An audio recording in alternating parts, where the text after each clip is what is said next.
প্রায় 2 কিলোমিটার হেঁটে আসলেন, খুব ভালো লাগছে, এক্সাইট ফিল করছি। আমরা 10 জন এসেছি, আমাদের সাগর ভাই একটু বেশি পরিশ্রান্ত হয়েছে, তারপর আলহামদুলিল্লাহ আমাদের এখন উপভোগ করছি। জি ধন্যবাদ ধন্যবাদ। আর শুধু আমরা আসিনি, অনেক পর্যটক এখানে এসেছে সৌন্দর্য উপভোগ করার জন্য।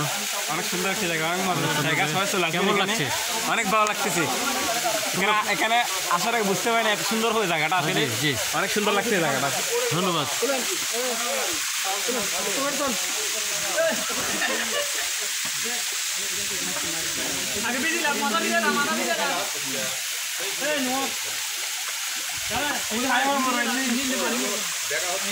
ঠিক আছে।